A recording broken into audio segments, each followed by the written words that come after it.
Muy buenas noches. Quiero darles la bienvenida nuevamente al inicio de este tercer módulo del curso de Educación Médica Continua de la Sociedad Boliviana de Terapia Intensiva para la Gestión 2021. Este módulo nuevamente tendremos 4 sesiones, las cuales estarán enfocadas en tópicos relacionados con medio interno y manejo de líquidos en el niño grave. En esta primera sesión estaremos hablando sobre trastornos del sodio en el niño grave. Contaremos con la participación de 2 expositores de muy alto nivel, el doctor Juan David Roa y el doctor Diego Vinciguerra, el doctor Roa de Colombia, el doctor Vinciguerra de Argentina, además de panelistas nacionales, la doctora Claudia Castro y el doctor Ronald Rodríguez. Quiero, por favor, pasar a presentar en primer lugar al doctor Diego Vinciguerra.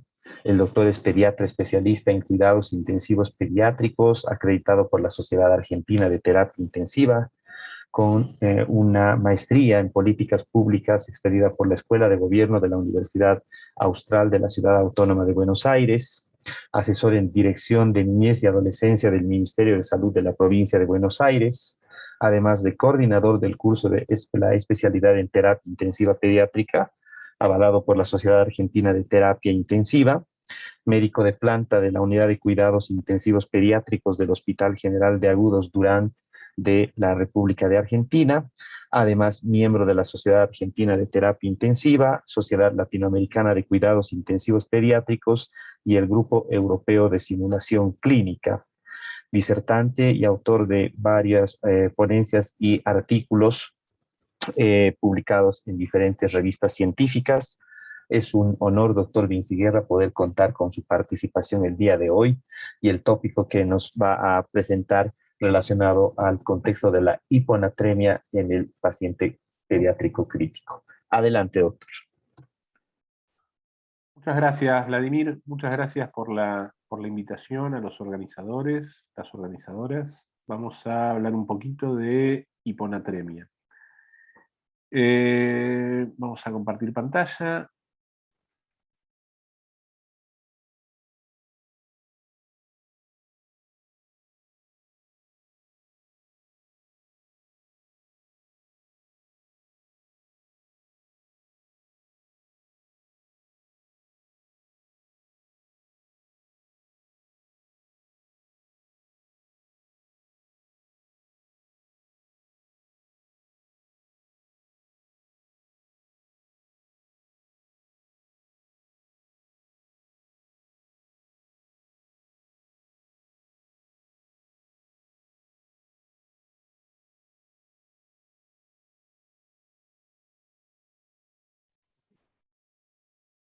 Hola, hola. Perdonen, no sé qué Sí, pasó. un problemita de conexión, doctor, pero ya estamos de vuelta. ¿Algo de mi lado? Se me cayó el Zoom, no sé qué pasó. Parece que hubo un problemita de la plataforma de segundos, sí, lo perdimos Ok, de la... bueno, Pero ya estamos aquí. vamos de nuevo, a ver, voy a tratar de nuevo compartir pantalla.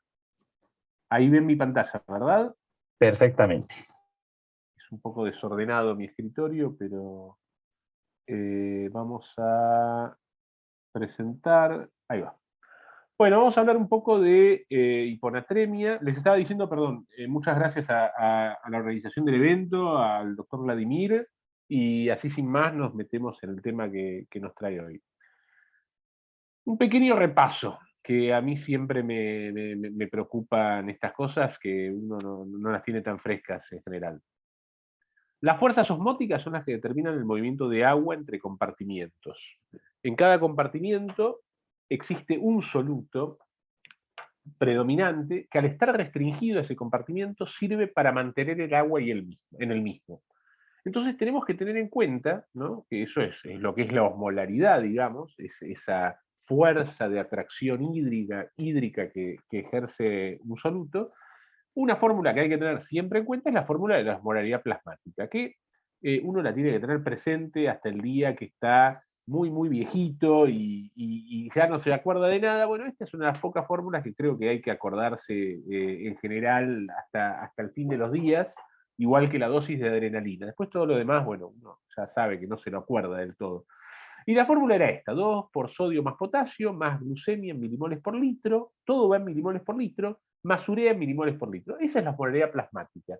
Y lo único que hay que saber es el peso molecular de la glucosa, 180 gramos, porque después todo lo demás uno la puede pasar, uno puede, en base a conocer la fórmula y conocer el peso molecular de la glucosa, con cualquier valor uno saca la osmolaridad. ¿Se escucha bien hasta acá? ¿Venimos bien? ¿Está bien la conexión? Audio y video claros, doctor. Gracias, Adelante, gracias, gracias. Vladimir. Entonces, hay que tener en cuenta que la osmolaridad no es lo mismo que la tonicidad. La tonicidad es la osmolaridad efectiva, y la osmolaridad efectiva es la fórmula de la osmolaridad, pero sin la urea, porque la urea difunde libremente y entonces no genera atracción hídrica. Recordemos los solutos predominantes: tenemos el líquido extracelular, la membrana y el LIC.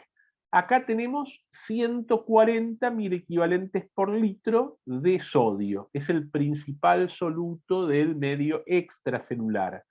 Y acá tenemos 140 equivalentes por litro, pero de otro soluto predominante, que no es el sodio, es el potasio.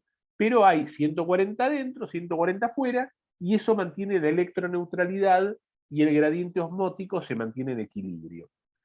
Recordemos también la acción de dos hormonas.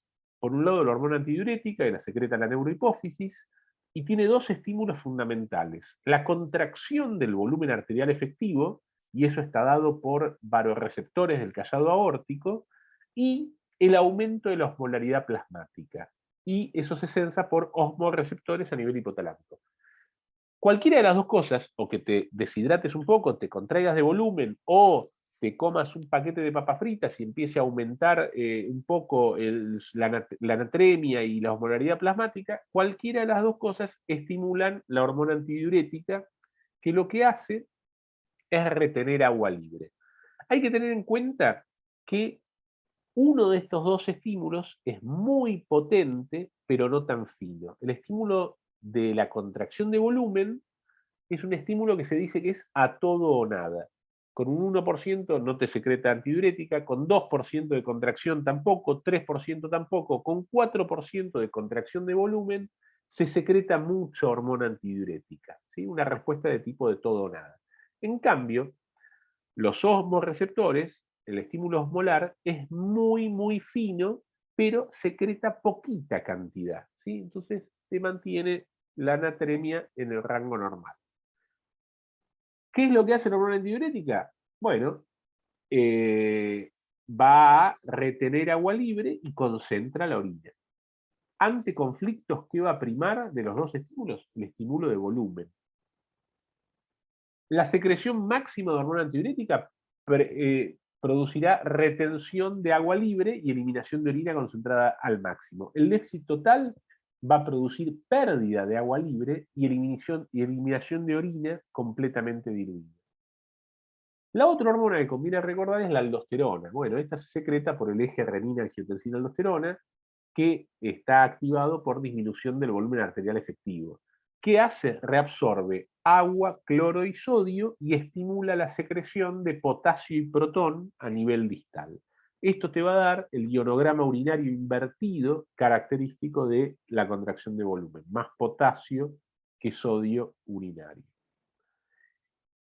Y acá dos cosas me parecen interesantes que tienen que ver con la concentración y masa. Uno, todo el tiempo recibe el informe de la natremia, pero hay que tener muy en cuenta que eso solo hace referencia a la relación que hay entre la masa de sodio en la sangre y el volumen de sangre. Es una natremia, o sea, la palabra te lo dice, la etimología. Entonces, es la concentración de soluto en solvente, de puntitos de sodio en el solvente sangre. Entonces, a nosotros nos dicen: sí, tiene 135 miliamperes por litro, o tiene 120, o tiene 160. Bueno, son solo medidas de concentración, no te dicen cómo está el sodio corporal total ni el agua corporal total. Esto lo aclaramos, que parece una pavada, porque nuestro análisis y entendimiento de estos trastornos se basa en un enfoque que tiene que contemplar cómo está el sodio corporal total y el extracelular. Entonces las hiponatremias se pueden clasificar con sodio corporal total disminuido, normal y aumentado. Las que tienen el sodio corporal total disminuido tienen el LEC disminuido también, y puede ser por pérdidas extrarrenales, ¿sí?, o renales. Las extrarrenales son las más comunes: diarrea, vómitos, terceros espacios, quemados. Y las renales en general tienen que ver con exceso de diuréticos, una poliuria osmótica en el caso de tratamiento con mannitol, o en una citocidosis diabética, o en un síndrome pierde sal cerebral. ¿Qué es lo que le pasa a estas? Y ahora lo vamos a ver un poco más claro con algunos ejemplos. Pierden agua y sodio, pero en relación pierden más sodio que agua, o de alguna manera está activa la antidiurética y te diluís. Las que tienen sodio corporal total normal tienen el LEC también normal, ¿sí?, o aumentado ligeramente, pero no tienen edemas. Esa es la hiponatremia que te da el CIJAD. El hipotiroidismo y la falla suprarrenal también te dan algo parecido, pero ya no son CIJAD porque el CIJAD es un diagnóstico de exclusión. No pierden sodio, tienen el extracelular ligeramente aumentado, entonces se diluye el sodio en sangre y baja la natremia. Y después, por último, las que tienen sodio corporal total aumentado, tienen el LEC aumentado, tienen edemas, y son las características del síndrome nefrótico, la cirrosis, la insuficiencia cardíaca. El sodio corporal está aumentado, el agua corporal también está aumentada, pero en relación ganan más agua que sodio y se diluyen. Entonces vamos a ver tres casos que creo que van a ayudar un poco más a entender esto. Un paciente de 1 año y medio de vida que consulta por diarrea de 48 horas de evolución, no tuvo vómitos. La madre le repuso lo que perdió por heces con agua mineral y con té. Al ingreso tiene 170 de cardíaca, relleno capilar de 3 segundos, pulsos distales ausentes, centrales débiles, extremidades moteadas. El gas tiene 7 días de pH, 25 de CO2, bicarbonato de 8. El peso normohidratado era de 12.400, peso actual 11.800. El ionograma, 124 de sodio, 3,6 de potasio, 98 de cloro. Glucemia, 1,02 gramos litro, urea, 0,9 gramos litro. Entonces acá lo que hay que tener en cuenta es cómo uno enfrenta esto. Bueno, uno lo que tiene que ver es cómo está, obviamente, la natremia, que acá en esta clase va a ser toda baja, cómo está el sodio corporal total, cómo está el extracelular, si hay algún otro soluto osmóticamente activo actuando en el extracelular, y cómo está la tonicidad plasmática. Ese es el enfoque que hay que tener con cualquier paciente que viene con un trastorno de agua y sal. Un enfoque estructurado, donde uno no deje nada de lado y que me permita encasillar la hiponatremia o la hipernatremia en alguna de las ramas a las que corresponde. Porque eso me va a ayudar a tratarlas, pues yo no las debo tratar a todas igual. Entonces, primero la osmolaridad plasmática. En este caso, la glucosa está en gramos por litro, hay que pasarla a milimoles por litro. Recordemos que la osmolaridad efectiva es lo mismo de la tonicidad, o sea que es la osmolaridad sin la urea. Acá tenemos los valores, no nos vamos a detener en las cuentas ni nada, pero un mol de glucosa pesa 180 gramos, un milimol 180 miligramos. Entonces, nosotros tenemos que el paciente tiene 1020 gramos por litro de glucemia. Entonces, si un milimol está en 180 miligramos, ¿cuánto va a haber en 1020? Bueno, va a tener 5,66 milimoles por litro. La glucosa está normal, no hay ningún otro soluto osmóticamente activo. Entonces, si nosotros vemos que la glucemia es normal, también podemos hacer algo un poco más rápido y decir, ¿cuál es la tonicidad? Bueno, calcula sodio por 2 y eso te va a dar la tonicidad, porque la verdad que el potasio también está en general en rangos terapéuticos muy, muy ajustados y no contribuye notablemente. Esto es un ejemplo de si informan la glucemia en miligramos por decilitro. Yo después esta presentación se las paso, acá es muy claro cómo se traspasa, pero a lo que voy con esto es que muchas fórmulas de la osmolaridad te dicen, no, divida la glucemia por 18, multiplique por 100 y divide. Bueno, todo eso uno se olvida en la urgencia, o por lo menos a mí me pasa. Entonces, si uno pasa todo a milimoles por litro, yo creo que es más sencillo. Esto me parece interesante, pensemos en este paciente que estaba con la diarrea, que tuvo las pérdidas, que la mamá le daba agua mineral, té. que tuvo mucha diarrea y tiene 124 de sodio. Pensemos esto como el extracelular, esto como el intra y los redondeles como los puntitos de sodio. Esto es normal, ¿sí? Este de arriba es lo normal. Este es nuestro paciente con diarrea. Se contrajo el extracelular, pero en relación se contrajeron más los puntitos de sodio, o porque se diluyó, porque se activó la antidiurética, o por lo que sea, la relación extracelular puntitos de sodio favorece que el paciente tenga más agua que sodio, aunque perdió las dos cosas. Tiene sodio corporal disminuido con respecto a este, agua corporal total disminuido, pero está hiponatrémico. Entonces es una hiponatremia con contracción del intravascular, hipotónica, porque habíamos hecho la fórmula de la osmolaridad plasmática, y con sodio corporal total disminuido. Tengamos en cuenta cómo cambió nuestro entendimiento de este paciente y ya le podemos poner un apellido a esta hiponatremia. Pero esa no es la forma más frecuente de deshidratación en pediatría. Pensemos en este otro paciente que no se los presenté, esto es lo normal, y este es un paciente que perdió la misma cantidad de extracelular que de puntitos. Y este no vemos un trastorno de la anatremia, porque la relación está conservada totalmente. Esta es la forma más frecuente de diarrea en pediatría, la que tiene deshidratación normonatrémica, porque la relación no está disminuida, pero el sodio corporal total está disminuido, aunque no lo veamos por laboratorio, y el líquido extracelular también está disminuido, que no lo vemos por ningún lado, solo lo vemos clínicamente quizás. Vamos al caso 2. El caso 2 es un chico de 7 años que está internado en piso por meningitis por neumococo con muy buena evolución, pero al tercer día le hacen un laboratorio de control que arroja estos resultados: 129, 3,6, 102. La glucemia es normal. El paciente se lo ve normohidratado y lo que tiene es un laboratorio de orina con 190 de sodio en orina, potasio de 80, urea de 1500. Este paciente a priori parece un SIHAD, que es el síndrome inadecuado de secreción de hormona antidiurética, o sea, se secreta hormona antidiurética en ausencia de los dos estímulos adecuados para su secreción. ¿Y cuáles eran?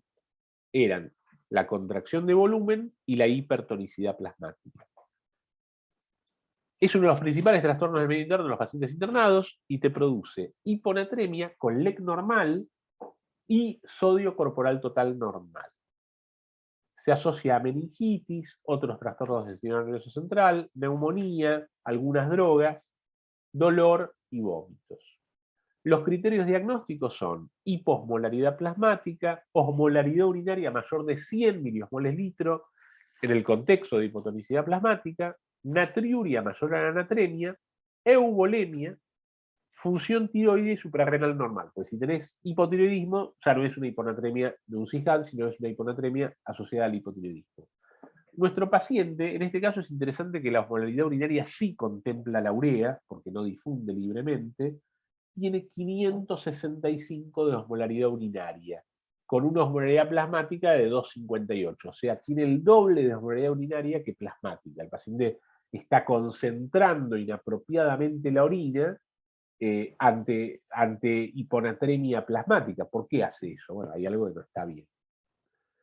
Este es el dibujo. Esto me acuerdo cuando hice estos dibujos, me generó un esfuerzo importante, pero bueno, yo creo que ayudan a la claridad.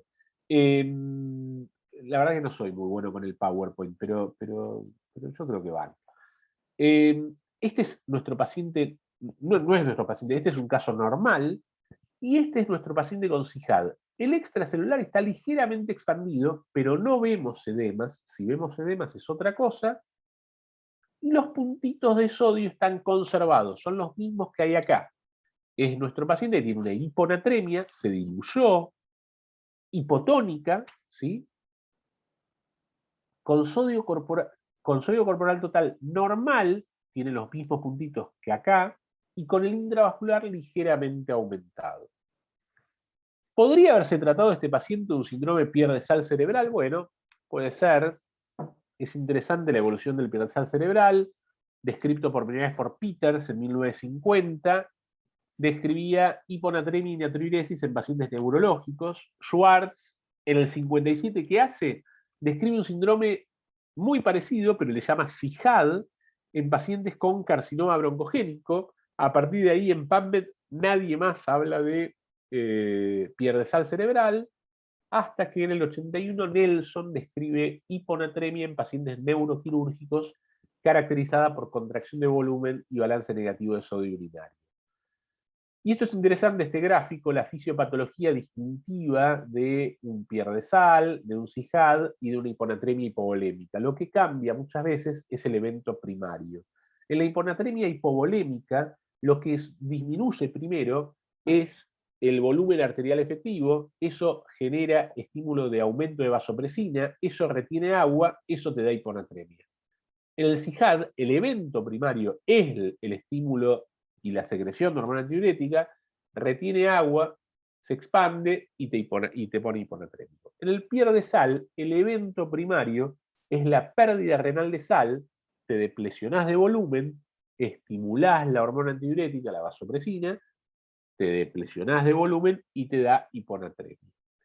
Acá hay algunas diferencias y lo interesante es que la realidad es que son muy parecidos, es muy difícil distinguirlos, muchas veces cuesta bastante hacer esta distinción. Una de las cosas que los distingue es obviamente la ADH, en este está alta por estímulo inadecuado, pero en este está alta secundario a secreción por estímulo de volumen, ¿sí? En este está muy alta.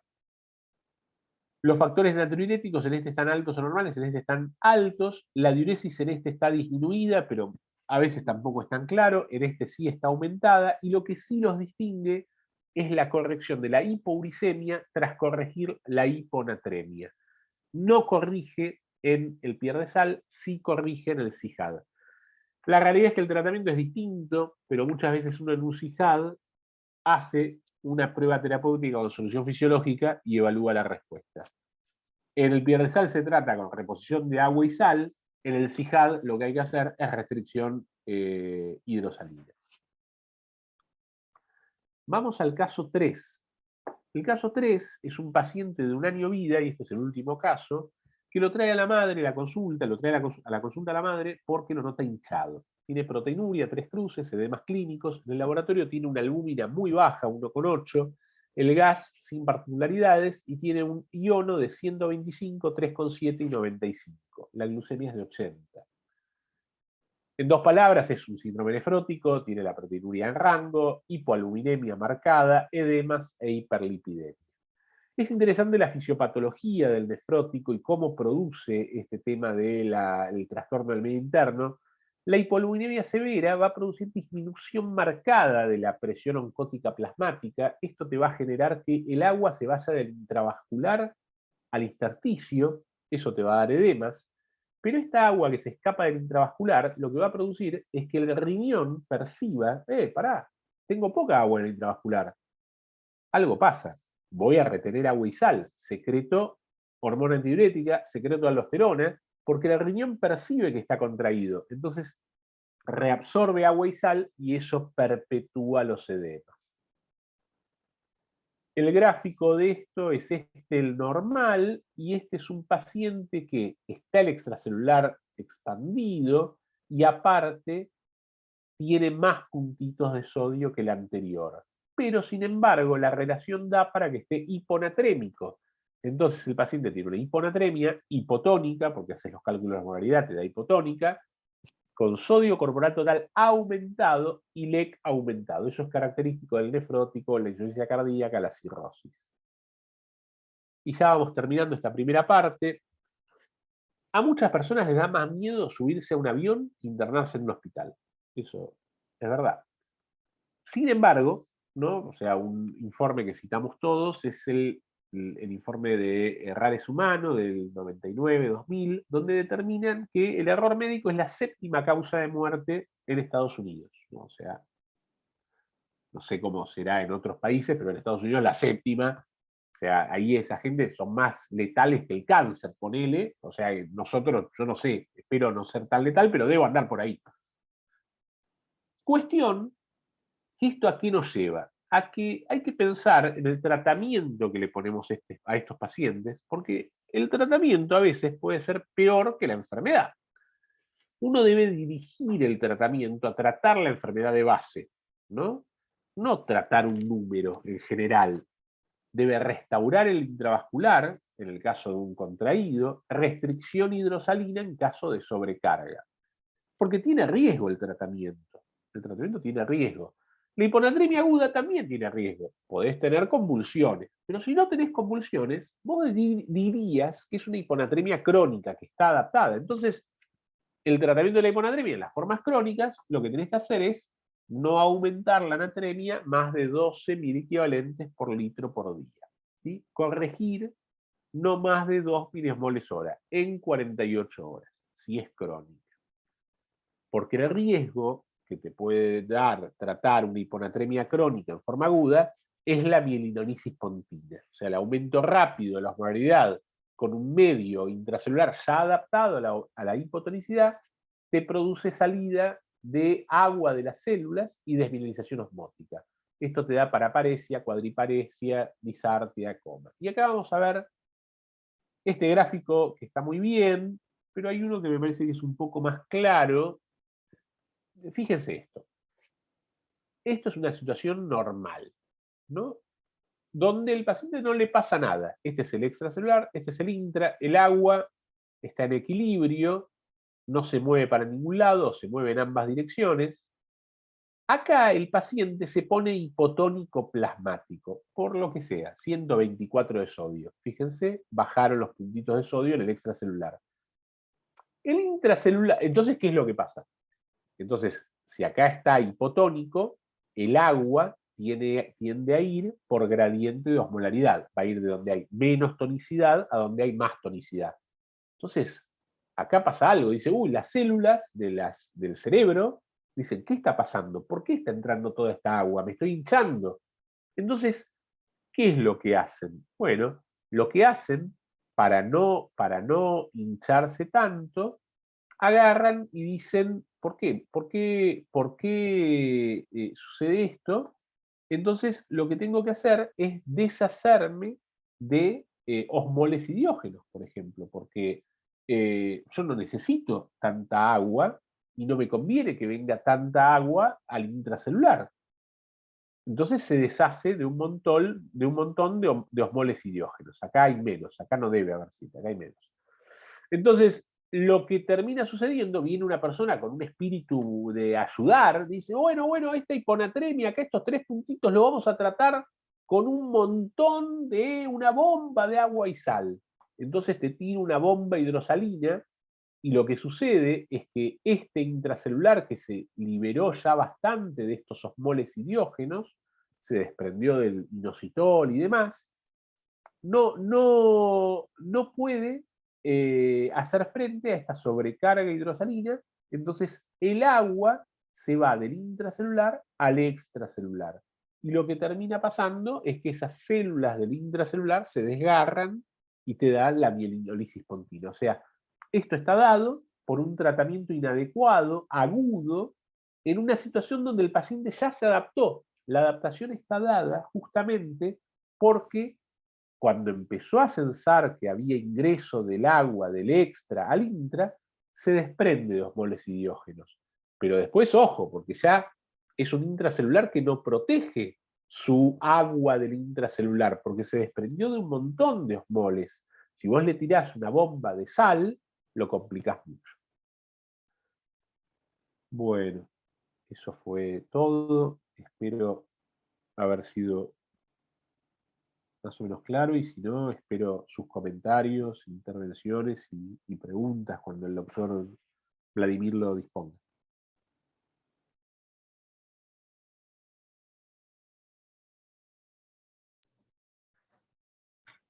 Muchísimas gracias al doctor Vinciguerra. La doctora Ingrid Dávalos también nos acompaña como moderadora. Doctora Dávalos, ¿me escucha?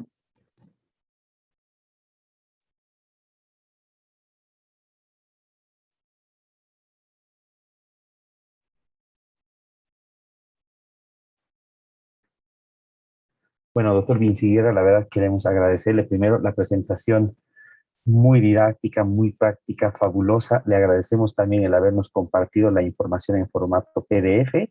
A todos los participantes del evento se lo vamos a compartir por el grupo de chat. Y a continuación, vamos a continuar con la presentación sobre el tópico de hipernatremias a cargo del doctor Juan David Roa, para posteriormente continuar con los panelistas y ronda de preguntas. El doctor Vinci Guerra nos comentaba previa a la presentación una pequeña urgencia que puede que condicione a que tal vez tenga que salir un poquito antes de la sesión, pero comprometido con ir respondiendo a las preguntas que se puedan generar en el grupo de chat en los siguientes minutos, y de igual forma cualquier duda o interrogante que quedara, nosotros se la haremos llegar al doctor Vinci Guerra. Realmente un gusto, doctor, y esperamos en los siguientes minutos seguir contando con su participación. Gracias, Vladimir. A usted, doctor, muchísimas gracias.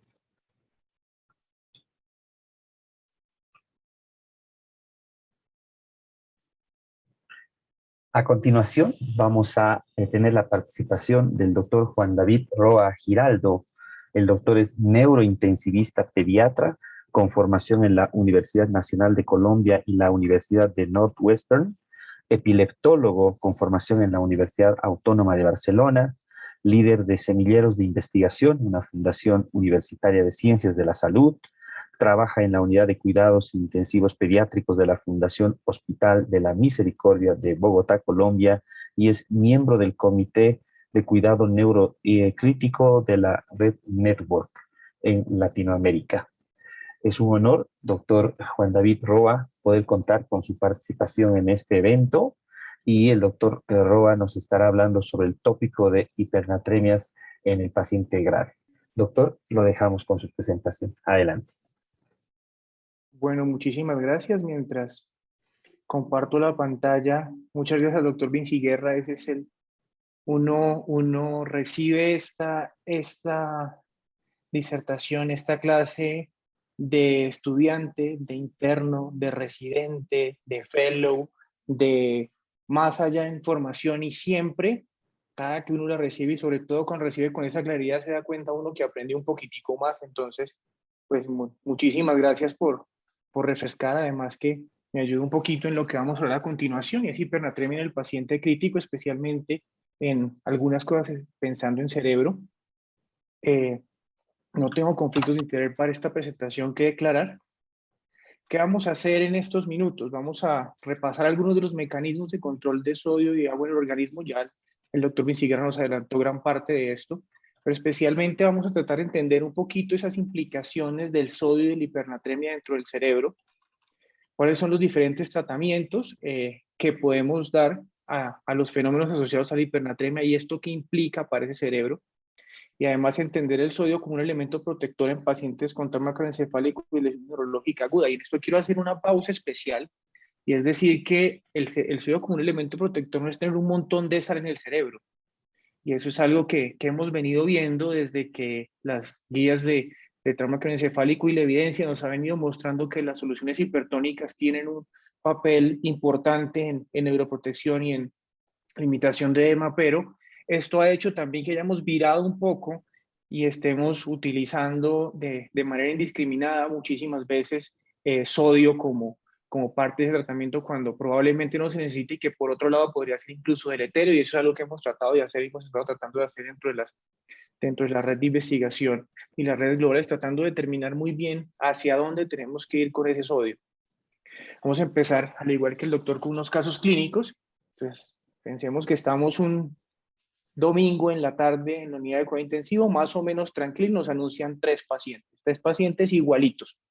Este es un paciente de 12 años que está encontrado inconsciente en su cuarto, ha perdido el control de esfínteres, especialmente los urinarios, y tiene un hematoma en la región parietal derecha. Llega a la ambulancia y por encontrar un Glasgow bajo le realizan intubación orotraqueal con sedación y relajación neuromuscular. Le ponen 2 accesos venosos e inician los líquidos basales. El paciente se encuentra hemodinámicamente estable, pero con mucosas secas y unos paraclínicos iniciales que muestran esto. Es una hemoglobina de 11, un hematocrito de 34, una glicemia de 570, y un sodio de 164. Ese es el primer paciente. Y resulta que inmediatamente llega otra ambulancia. Eso es muy frecuente en mi hospital, que lleguen 3 ambulancias al tiempo con pacientes, sobre todo una población de 7 millones, que es la que manejamos nosotros aquí en Bogotá. Igualmente 12 años, pero este fue encontrado en la vía pública, inconsciente, con lesiones en la cara y en los brazos. Igualmente recogido por la ambulancia, tiene un Glasgow bajo, lo intuban, lo sedan, lo relajan, le ponen accesos venosos, pero estos encuentran que el paciente tiene un trauma craneoencefálico y como la solución hipertónica funciona para evitar el edema, inmediatamente inician bolos de solución salina al 3%, el paciente también ingresa estable hemodinámicamente, edematizado, con unos paraclínicos que muestran muy similares al otro, una hemoglobina de 11, este sí tiene una glicemia de 152 y un sodio de 164. Y un tercer paciente igualito también. Entonces nos la hizo mucho más fácil, también encontrado como víctima de accidente de tránsito, lo recoge la ambulancia, lo intuban, lo sedan, lo relajan, 2 accesos venosos, inician líquidos endovenosos y él ingresa hemodinámicamente estable también, pero en la tomografía, a diferencia de los otros dos que no mostraban nada particular, tiene un hematoma epidural y es llevado a cirugía. Después de cirugía ingresa a cirugía ingresa con una hemoglobina de 10, un hematocrito de 34, una glicemia de 140 y un sodio de 137, más o menos normal. Pero 4 horas posteriores a la cirugía, el paciente tiene una hemoglobina de 11.1, un hematocrito de 36, una glicemia de 142 y un sodio de 164. Esos son esos 3 pacientes y los 3 me ingresan, 2 inmediatamente de urgencias y 1 desde salas de cirugía. Son muy parecidos, los 3 trauma craneoencefálico, los 3 con trauma craneoencefálico aparentemente severo. Entonces lo que yo hago es muy fácil, podría casi que cortar y pegar las historias y las fórmulas y decir, diagnósticos, trauma craneoencefálico en primer lugar, segundo, hipernatremia, y el tratamiento es, vamos a hacer medidas de neuroprotección, sedación profunda y relajación, ventilación protectora, fenitoína, no se salvan los pacientes neurológicos con fenitoína, y agua libre por sonda para disminuir el sodio a 10.000 equivalentes en 24 horas. Exactamente las mismas 3 cosas para esos 3 pacientes y pues supongo que les va a ir igual de bien. Vamos a ver un poco más adelante.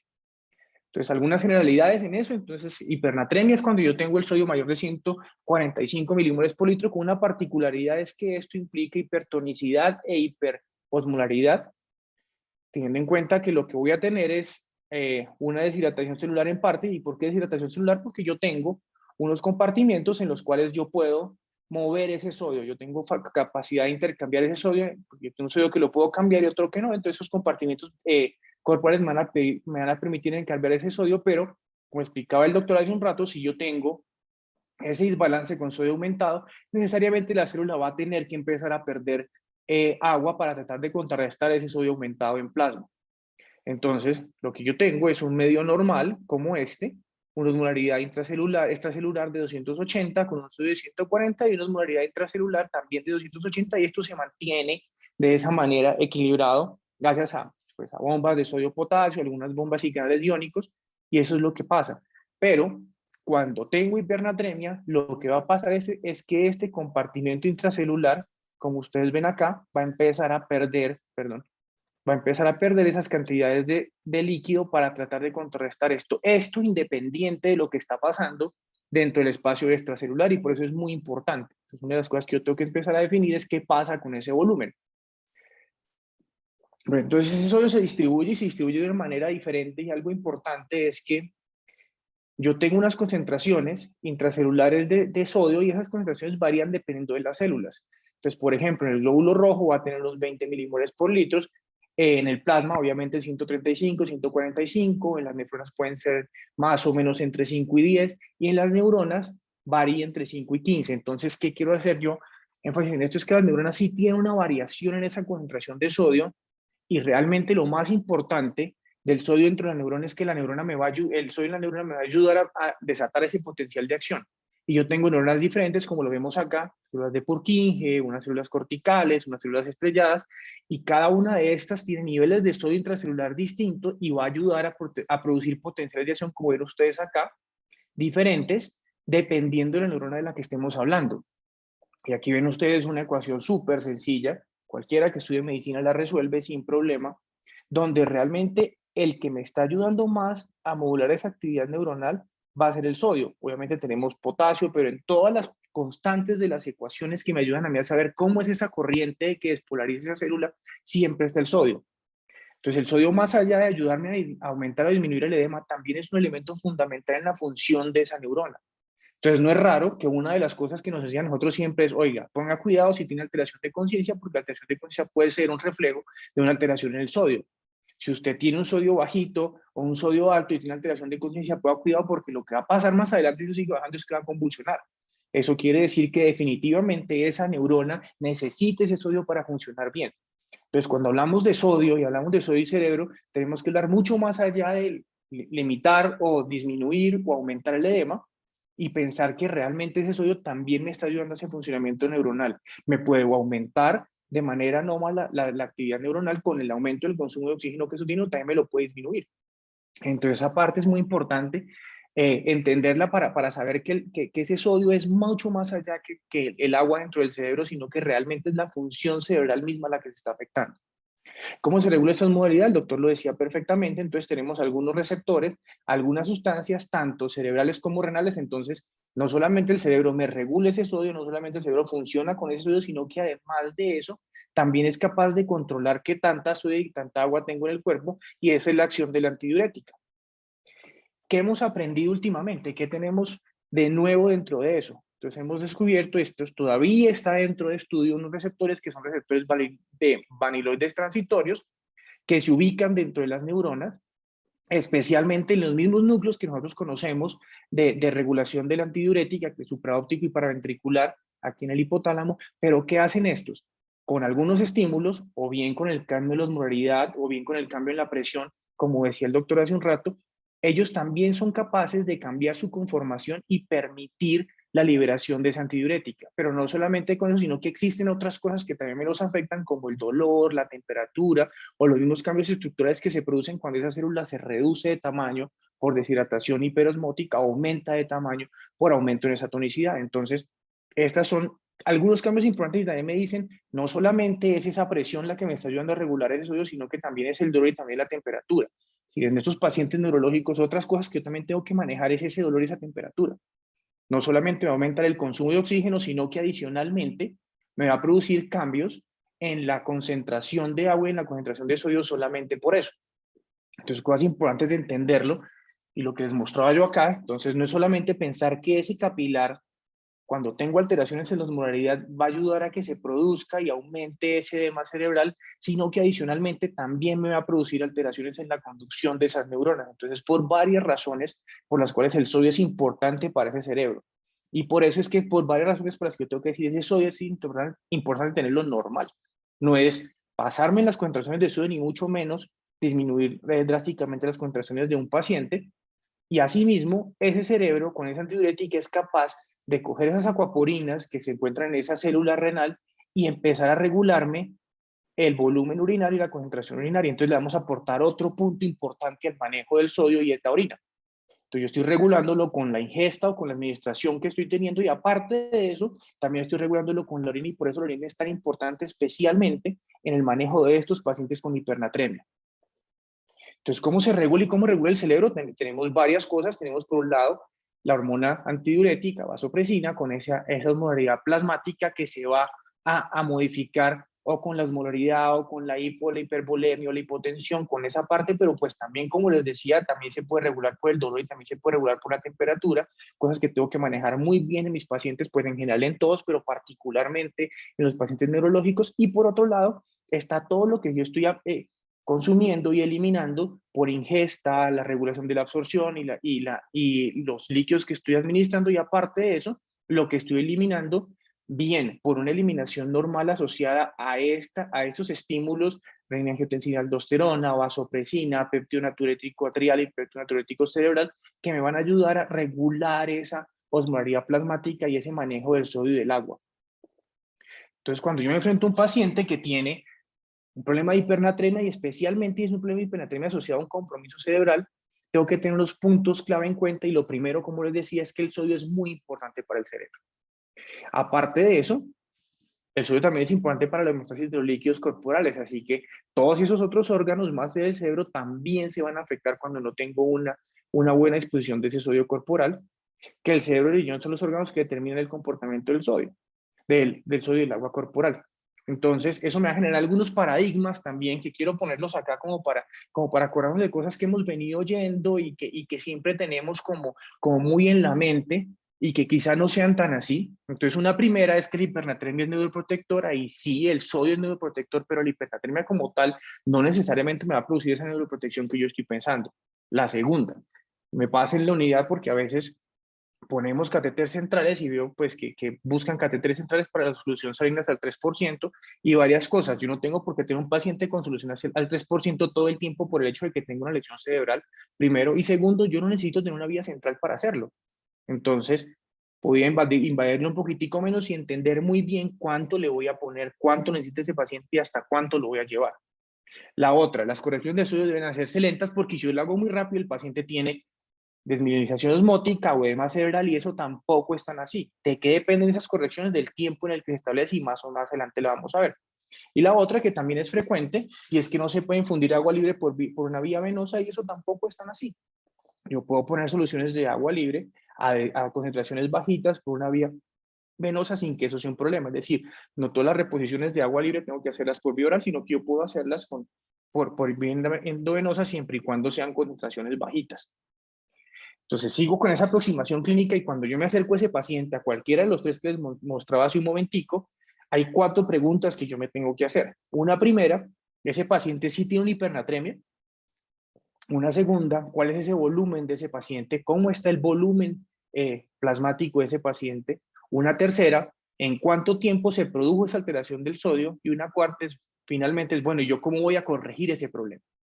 ¿Sí? Entonces vamos con esa primera pregunta y si es una hipernatremia. Entonces existen factores de confusión para sodio elevado y esto pasa más de lo que uno cree y es que el paciente no es el correcto, se tomó de un sitio inadecuado y pasa frecuentemente en estos pacientes que tenemos con problemas neurológicos, especialmente con líneas arteriales o catéteres centrales, por donde se está infundiendo una solución salina o una solución hipertónica y finalmente ese sodio me sale más elevado. Entonces, si yo realmente no creo que ese paciente lo tiene, repitamos esos electrolitos y miremos si realmente lo tiene. Parece muy obvio, pero nos puede pasar. Segunda, las hiperlipidemias o hiperproteinemia que nos daban una pseudohipernatremia. Sin embargo, a pesar de que en este momento casi todos los lugares utilizan equipos de análisis directo, que es con electrodos selectivos para iones que llegan y cogen la muestra, la diluyen incluso varias veces hasta que me van diciendo específicamente cuánto es, y ya no pasa lo que pasaba anteriormente cuando tenía hiperlipidemias, que aparecía eso por el tipo de medición que se hacía, pero aún en lugares más alejados, en los que la tecnología no es la que se tiene en la mayoría de las unidades de cuidado intensivo, pueden existir esos problemas, entonces hay que tenerlos en cuenta. Y la tercera, los estados de hiperglicemia. Entonces acordarnos que los estados de hiperglicemia me pueden llevar a una elevación del sodio sobre el valor normal y yo tengo que hacer correcciones. ¿Cómo hago esas correcciones? Entonces hay unos estándares, 1.5 miliequivalentes por cada 1000, por cada 100 gramos por encima del valor normal, y cuando yo pase de 400, por cada 100 yo tengo que corregir hasta 4.000 equivalentes por litro. Entonces acordemos del paciente que teníamos, una glicemia de 670, ese primero que llegó con sodio de 164, creo que era, así aquí está, sodio de 164 con una glicemia de 170. Entonces tengo que corregirle 5.3 por esos primeros, ese primer cambio entre 120 que tomamos como normal hasta 400, pero después 270 más, entonces llegamos hasta 10.8, así que si yo corrijo ese sodio de ese paciente, el sodio corregido me da 147.9, 150, 148. Sigue estando elevado y sigue estando elevado más en el contexto de ese paciente como lo describíamos. Entonces, sigo pensando, ese paciente tiene una verdadera hiponatremia, entonces acordemos, era un paciente de 12 años que está inconsciente en su cuarto, se cayó, tiene un pérdida de control de esfínteres urinarios, un hematoma en la región parietal, lo recoge la ambulancia, lo intuba, lo lleva, le ponen unos bolos de solución y finalmente esto es lo que yo encuentro, 670 más 140, y los diagnósticos entonces ya no son los mismos. Yo en los diagnósticos me cambio y digo, pues este paciente claramente no es un trauma craneoencefálico, sino que lo que tiene es una cetoacidosis diabética que está debutando, tiene una pseudohiponatremia que realmente tiene hipernatremia, perdón, estuvo mal acá, un trauma craneoencefálico leve, posiblemente dentro de todo su cuadro, pierde la conciencia de acá y se golpea, pero pues eso no era la lesión principal. Entonces yo tengo que conocer muy bien a esos pacientes y reconstruir esa historia. ¿Cómo es ese paciente? ¿Qué estaba pasando antes? ¿Cómo venía? Los antecedentes que tenía, qué había pasado en los últimos días o en las últimas semanas, cómo lo vieron en la mañana. Entonces eso me ayuda muy bien a enfocar a ese paciente y de pronto desde el principio entendíamos que si era pues si llega con sodio de 600, con una glicemia de 670, pues probablemente no era un trauma, pero pues. Entonces, ¿qué tratamiento requiere? Este paciente no requiere ni reponerle agua ni absolutamente nada. Entonces, un manejo de autoacidosis definitivamente no requiere agua libre por sonda ni ninguna cosa y definitivamente no requiere esa disminución de 10.000 equivalentes por kilo por día. Entonces, es un paciente al que yo no voy a aplicar las fórmulas para darle tratamiento. La pregunta número 2, entonces, ¿cómo está la volemia? Yo tengo varias formas de entender esa volemia y lo primero que tengo que hacer siempre es el análisis clínico, una historia clínica y un examen físico. ¿Cómo están esas pérdidas?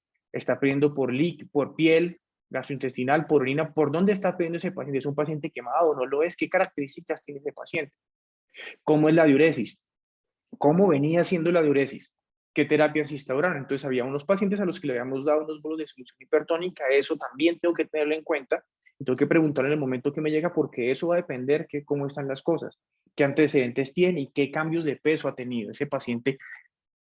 Me cambió el peso cuando llegó, qué peso tiene y qué peso le estoy siguiendo, porque eso me va a ayudar a mí a saber específicamente cómo es esa volemia y el examen físico también, cuál es el estado hemodinámico, cuál es su frecuencia cardíaca y selección arterial para saber que tiene una buena volemia, cuál es el estado de hidratación, tiene sus mucosas húmedas o no, cómo está, tiene edemas o no los tiene, cuantifiquemos la dureza entendiendo esa poliuria por encima de 3 a 4 mililitros por kilo por hora.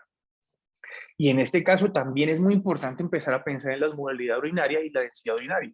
Tenemos que cuantificarlo. Y si es necesario incluso, y si el diagnóstico está siendo muy difícil, cuantificar ese sodio urinario.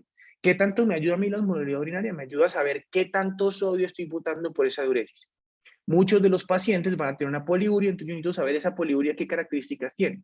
¿Es una poliuria basada en isotónica, con poliuria acuosa, o es una poliuria asociada a un fenómeno osmótico, o es una poliuria que queda ahí en la mitad, que es como mixta, y para eso me ayudo de la densidad urinaria o de la osmolaridad urinaria. Es muy fácil porque todos tenemos en nuestras unidades y en los hospitales multisticks, las tiritas que yo meto y yo miro cuál es la densidad urinaria y eso rápidamente lo puedo hacer. El paciente llega, tomo una muestra de orina, miro qué densidad tiene esa orina y con eso puedo calcular. ¿Sí? Entonces, si yo tengo una de 1001 a 1010 o menor de eso lo multiplico, la idea es más o menos multiplicarlo por 35 y eso me va a dar muy cercano a la osmolaridad urinaria. Entonces, pero si no me acuerdo, no importa. Yo sé que si tengo un paciente que orina mucho y la densidad es bajita, probablemente está orinando pura agua, o si tengo un paciente que orina mucho y la densidad es un poquito más alta, probablemente es un fenómeno osmótico asociado a una gran cantidad de sodio. Eso es lo que yo quiero ver, pero si con eso no estoy bien, yo lo que puedo también hacer es mirar cuál es la cuantificación del sodio urinario y con el sodio urinario entender muy bien qué está pasando. Y eso me va a dar varios escenarios. Va a dar un escenario en el que tengo un paciente que tiene una hipernatremia con volumen disminuido y algunas condiciones me producen esas, especialmente pérdidas que no estoy cuantificando, como el choque de calor, como pérdidas gastrointestinales, como diuresis osmótica con algunos fenómenos osmóticos como el leucoso, el manitol, como el que estamos viendo hace un momento. Tengo otro tipo de hipernatremia que tiene un volumen normal y ese volumen normal, por ejemplo, en diabetes insípida, en unos fenómenos neurogénicos y generalmente la mayoría de los neurológicos tienen estas características, son pacientes que no se ven tan deshidratados, o tengo una hipernatremia con hipervolemia y esta es muy rara encontrarla dentro de un fenómeno fisiológico como tal, pero muy frecuente encontrarla dentro de un fenómeno iatrogénico.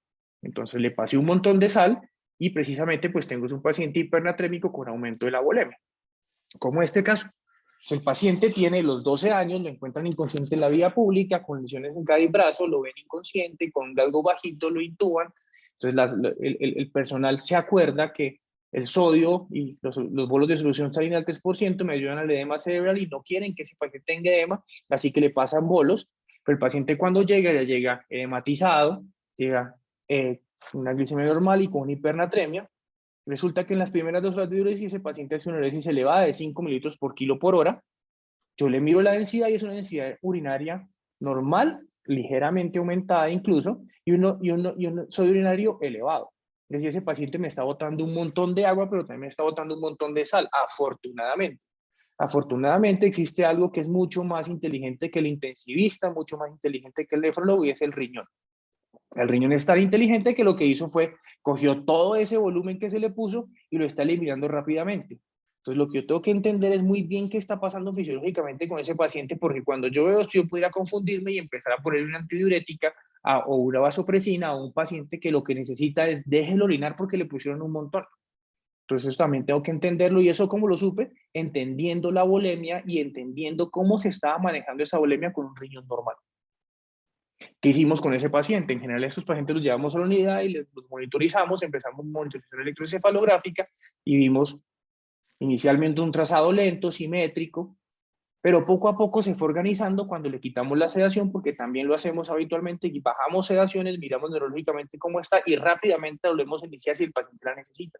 Vimos que iba mucho mejor y finalmente, pues, ¿qué hicimos? Diagnósticos, un paciente con un trauma cronocefálico moderado, con hipernatremia hipervolémica. ¿Y qué tratamiento hicimos? Restricción hídrica, ya le habían puesto suficiente volumen, control de electrolitos, control de glicemia, se le quitó la sedación, se le quitó la relajación, continuamos la monitoría y la evaluación neurológica, y finalmente, cuando el paciente es experto, iniciamos protocolo para extubación programada. 24 horas después, un paciente despierto, probablemente con dolor de cabeza por todo lo que le pasó, con un sodio completamente normal. La tercera pregunta que nos tenemos que hacer es cuál es el tiempo de evolución, y la razón de esto es porque yo tengo que saber cuáles son los mecanismos de adaptación. El cerebro se adapta rápidamente. Si yo tengo un fenómeno agudo, el cerebro lo que hace es inmediatamente ve que ese sodio aumenta por fuera, le empieza a sacar sodio y empieza a sacar agua de su célula para que eso no pase. Entonces coge sus bombas y las bombas las activa mucho más. Pero claro, si yo tengo algo como eso, tengo que tener un paciente que esté muy bien reanimado y tengo un paciente que esté hemodinámicamente muy bien, porque para que yo maneje esas bombas sodio, potasio, teplasa, para que me saquen esa cantidad de sodio, esa cantidad de líquido, tengo que tener una neurona que esté muy bien perfundida. Entonces, manejar buenas tensiones, manejar un paciente hemodinámicamente lo más estable posible para que esto se dé. Pero en este momento no hemos empezado todavía a hacer compensaciones más agresivas. Y más agresivas es lo que hace el cerebro cuando empieza a hacer osmoles y diógenos. Entonces, cuando el tiempo va pasando, él ya se da cuenta que poner a funcionar a full esas bombas es muy poco eficiente porque requiere mucha energía, y lo que hace es generar ese tipo de osmoles, y esos osmoles ya me van a mantener un estado más estable dentro de esa neurona, y eso es lo que tengo yo que entender. Esto requiere tiempo, pero en este tipo de casos también la reanimación posterior o volver nuevamente a su estado normal requiere tiempo. Entonces tengo un cerebro normal, él lo que empieza a hacer es perder agua y se adapta muy rápidamente, pero la adaptación lenta requiere acumulación de esos osmoles y diógenos, y en este momento, cuando tengo esa acumulación, ya va a ser más difícil o necesito tener mucho más cuidado para volver al fenómeno normal. Entonces, volvemos al tercer. ¿Cuál es el tiempo de evolución? Es el paciente que les decía, un paciente de 12 años, con un trauma craneoencefálico nuevamente, lo ven, lo intuban, lo mandan, pero lo mandan directamente a la unidad de cirugía, porque tiene este hematoma epidural, y después del hematoma epidural el paciente llega estable hemodinámicamente, el postoperatorio del drenaje, pero con mucosas secas. Él llegó inicialmente a sala de cirugía con este sodio, pero cuando llega desde sala de cirugía ya tiene este sodio de 164, le tomaron unos electrolitos al final de la cirugía, 144, potasio normal, una dosis en cirugía de 3 minutos por kilo, que ya era un poquito elevado, lo transfundieron, pero no le pusieron más cristaloides. Llega el paciente, 8 de la noche, y resulta que en la madrugada le tomamos, al inicio de la noche le tomamos unos paraclínicos, este sodio ya elevado, glicemia normal, sodio elevado. Revisa uno la historia y pasa, porque frecuentemente nos pasa en este tipo de pacientes, o especialmente en los posoperatorios de craniofaringioma. El paciente llega muy bien, el cirujano se porta muy bien y resulta que a las 3, 4 horas empieza a orinar 1300 mililitros, una densidad urinaria muy bajita, como ven acá, y un sodio urinario súper elevado, y una densidad urinaria bajita también, y lo que estoy teniendo es una poliuria hipotónica. Entonces el paciente orina un montón, que estoy teniendo una diabetes insípida, y rápidamente se estableció y rápidamente lo puedo recuperar. Entonces, ¿cuáles son los objetivos de tratamiento con estos pacientes? El primer objetivo y el más importante es que recuperar el volumen y mantener ese volumen normal. ¿Qué tengo que hacer para eso? ajustar los líquidos basales, mirar cuáles han sido las pérdidas previas o las ganancias previas y mirar cuáles son las pérdidas activas o las ganancias activas. Tratar de restablecer la osmolaridad y, más importante que nada, evitar las complicaciones. Me hago siempre las preguntas: ¿es una hipernatremia? ¿Cómo está la volemia? ¿Cuál es el tiempo de evolución? Y en este caso, ¿cómo restablezco eso y qué tipo de terapia voy a utilizar? Entonces tengo varias opciones de tratamiento dependiendo de qué es lo que está pasando. Aumento el líquido extracelular. Entonces, como en el último el paciente con los bolos de hipertónica, diurético o restricción de agua, o el líquido extracelular es normal, entonces le repongo agua libre, o lo que tengo es un hiponatremia, lo que tengo que reponerle es agua normal. O tengo un paciente con una secreción inadecuada de hormona antidiurética, perdón, un paciente con una diabetes insípida, y lo que tengo que hacer es no solamente reponer esa agua libre, sino también reponer ese cambio hormonal que el paciente necesita. Así que el tratamiento puede ser variado. O lo restringo, o le doy diuréticos, o le pongo soluciones ipso o hipotónicas, teniendo en cuenta que cualquier solución con respecto a esa solución, a esa plasma que tiene, va a ser hipotónica. Hago reemplazo hormonal. En nuestra unidad utilizamos mucho vasopresina porque rápidamente la puedo titular y cambiamos en cuanto el paciente es estable la desmopresina, o bien intranasal, o bien oral, o bien subcutáneo. Y muchas veces, pues no muchas veces no, pero sí en ocasiones incluso tendremos que recurrir a algunas terapias de reemplazo cuando tengo pacientes más choqueados, con mayores problemas y con problemas de sodio mucho más severos. Aquí viene una parte que es la que siempre me pasa cuando hablamos sobre alteraciones del sodio con los residentes, es inmediatamente sacan la fórmula. Entonces, si hay unas fórmulas importantes, está déficit de agua, o la que a mí más me gusta, la de Aroguima y Madías, que me sirve para saber específicamente yo cuánto tengo que poner a ese paciente. Pero ojo, esto no es la primera opción. Y lo digo y lo recalco porque siempre me sucede, y es inmediatamente ven un sodio elevado, sacan la fórmula y empiezan la fórmula. No, lo primero que tengo que hacer es me hago esas 4 preguntas, y si definitivamente ese paciente necesita reponerle agua libre, ahí sí utilizo la fórmula, pero eso es el último paso dentro de la evaluación que voy a hacer.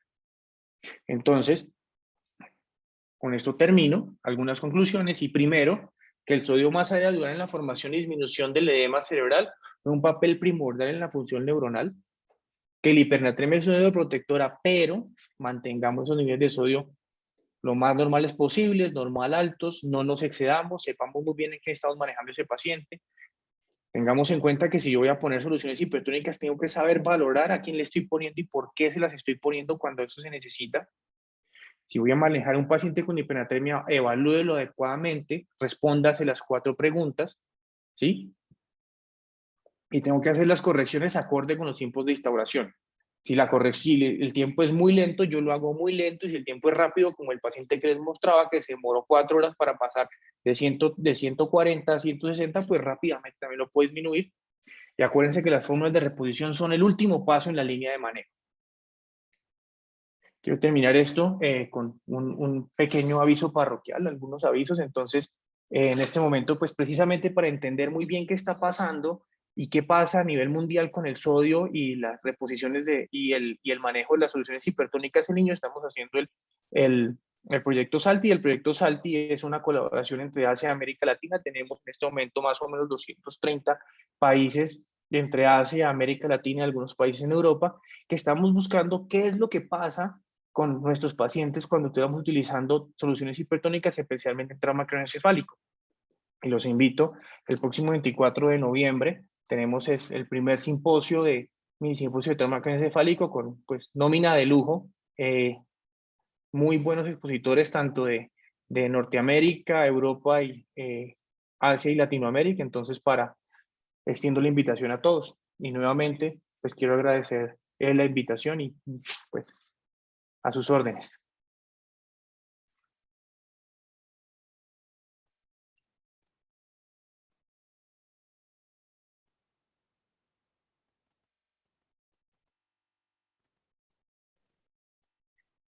Muchísimas gracias, doctor Juan David Roa. Realmente una sesión fabulosa en relación a todo este contexto de la hipernatremia y todas las opciones que nosotros tenemos que plantearnos a la hora de su abordaje y las opciones de manejo. Realmente nos sentimos muy satisfechos por las dos exposiciones.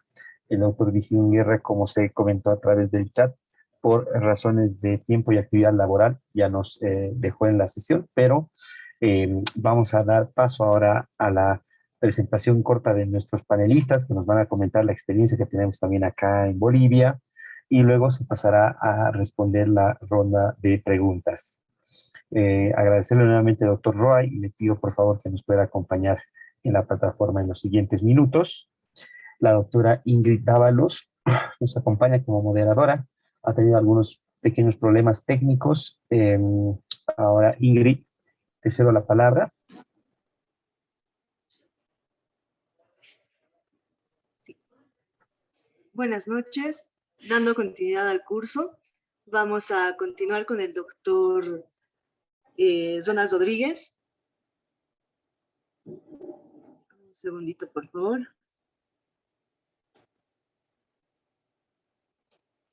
Ahora sí. Como panelista tenemos como invitado al doctor Ronald Rodríguez, que es médico cirujano, egresado de la Facultad de Medicina de la Universidad Mayor de San Andrés, La Paz. Especialidad de pediatría en el Hospital Materno Infantil de la Caja Nacional de Salud.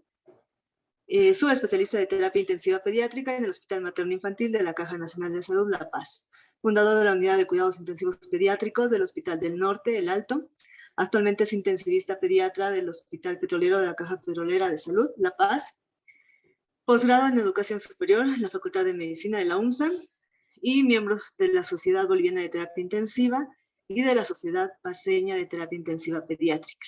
Le damos la bienvenida al doctor Rodríguez. Por favor, si puede ya compartir su pantalla.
Hola, Ronald.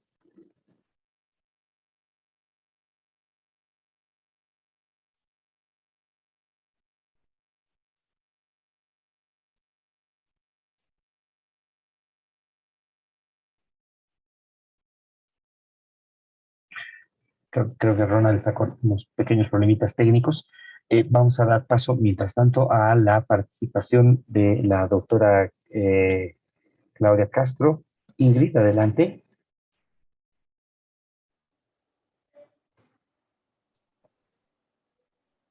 Sí.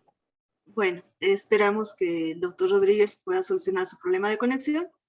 Mientras tanto, seguimos con la doctora Castro.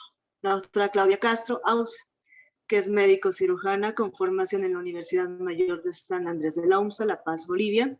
Es médico pediatra con formación en el Hospital del Niño, doctor Ovidio Aliaga Uría. Su especialidad en terapia intensiva pediátrica. Tiene un diplomado en ciencias forenses realizado en la UMSA y actualmente es médico de planta de la Unidad de Cuidados Intensivos Pediátricos del Hospital del Norte de la ciudad del Alto, La Paz, Bolivia. Le damos la bienvenida a doctora Claudia. Si puede compartir la pantalla, por favor.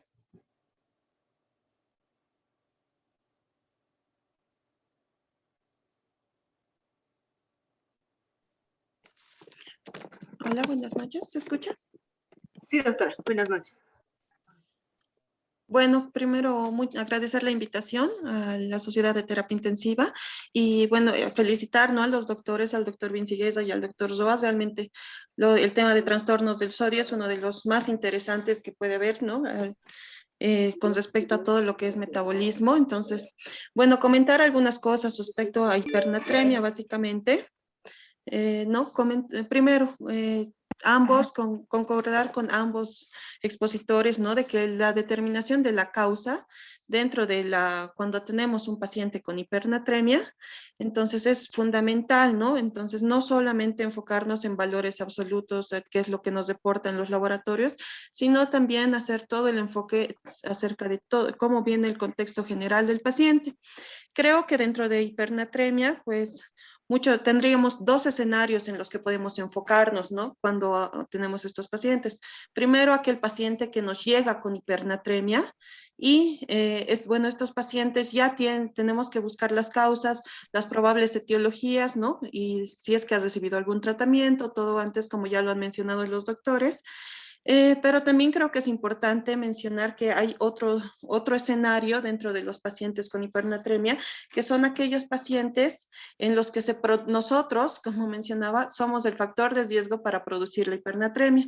En las unidades de cuidados intensivos pediátricos, este trastorno pues es bastante frecuente, se puede decir, por distintos factores, ¿no? Ya dentro de estos, a los quienes nosotros podemos ocasionar la hipernatremia, tenemos aquellos pacientes en los cuales, bueno, simplemente por el hecho de darles toda la terapia que nosotros utilizamos, como ser la sedación, ¿no?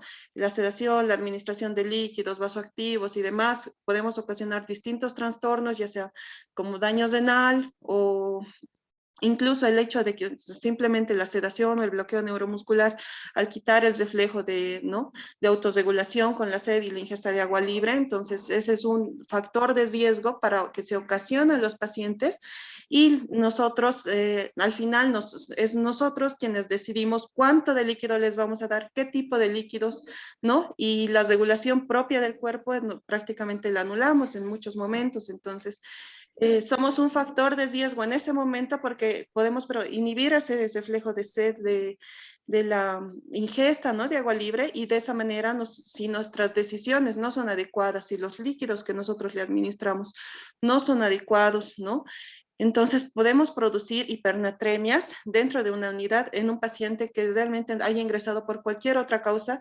incluso que no sea neurológica, ¿no?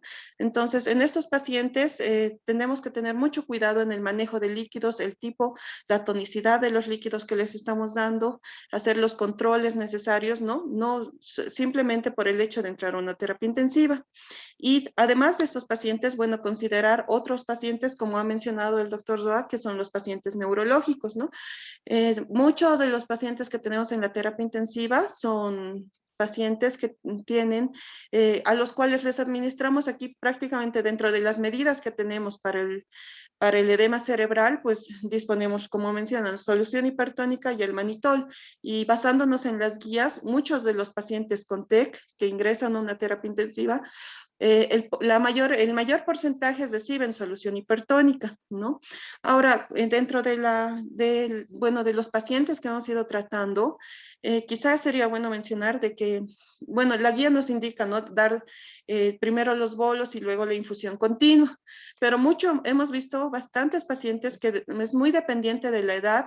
Por ejemplo, pacientes que son menores, mientras más chiquitito el paciente, darles bolos muy altos de solución hipertónica o la infusión muy alta, ¿no?, que sea A1, entonces nos producen, disregulan bastante y tenemos hipernatremia en horas, ¿no?, incluso por valores ya patológicos que son por encima de 170. Entonces, una de las medidas, ¿no?, que creo que es importante ver es definirnos bien, ¿no?, es en qué punto podemos iniciar.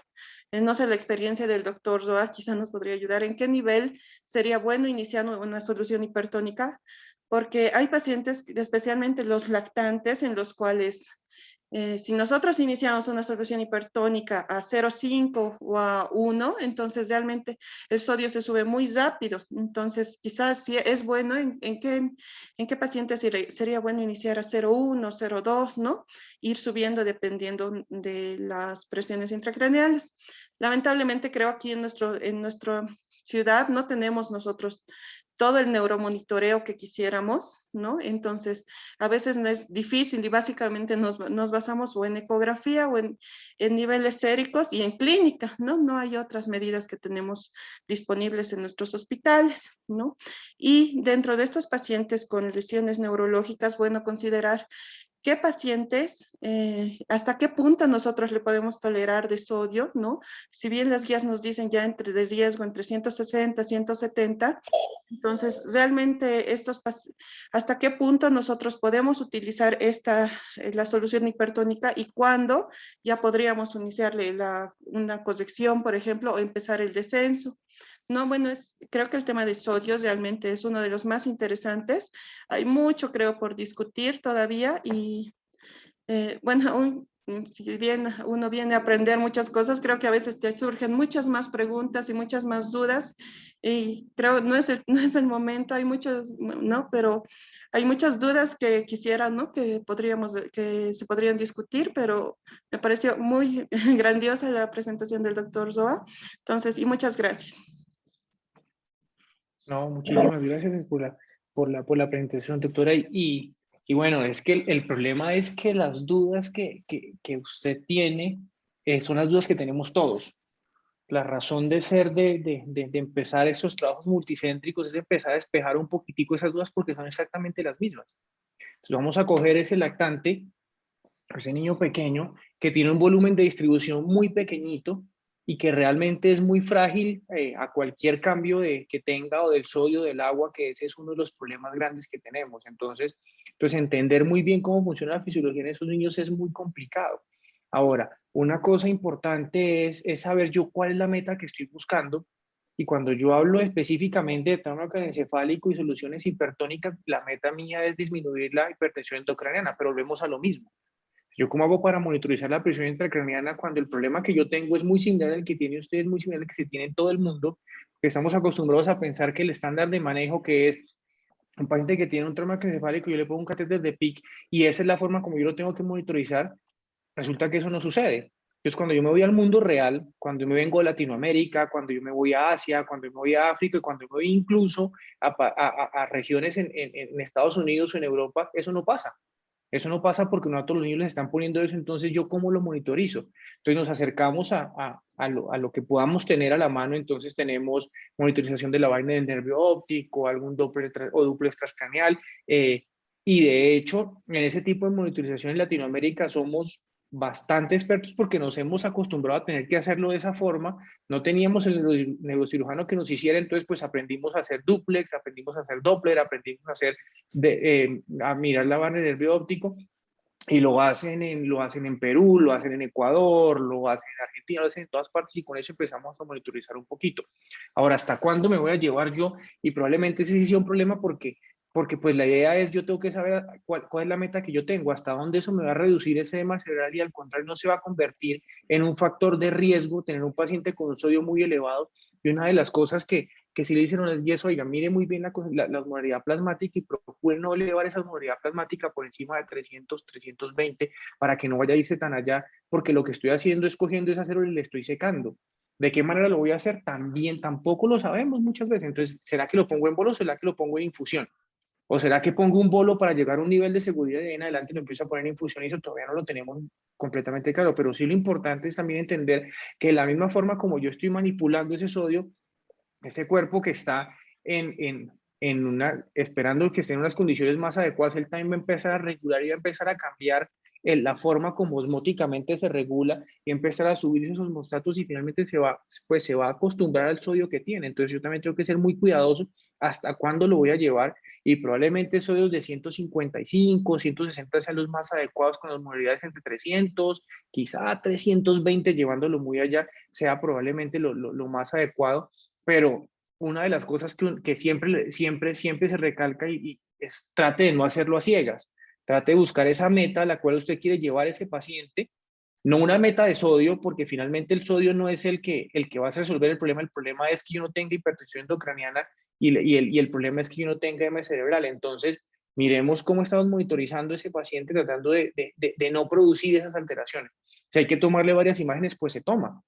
Y de hecho, uno de los estudios que más como que empezó a visualizar un poquito en dónde está, qué estábamos haciendo con la presión intracraneal y como estamos hablando viene de Bolivia.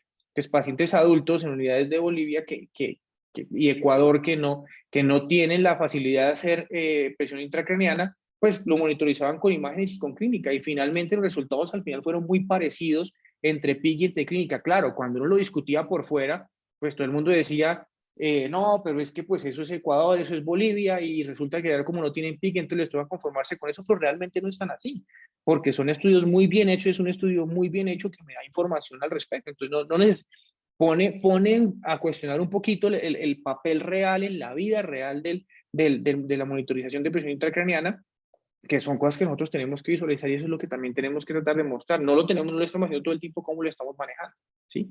Entonces eso es parte de ese tipo de dudas que todos tenemos y como ustedes las tienen, las tenemos todos y tenemos que resolverlas. Poco a poco tenemos que resolverlas y la forma de resolverlas es uniéndonos, compartiendo ese tipo de experiencias y entendiendo que probablemente lo que estamos tratando de hacer, lo estamos tratando de hacer lo mejor posible con las herramientas que tenemos y que eso tiene una gran validez también.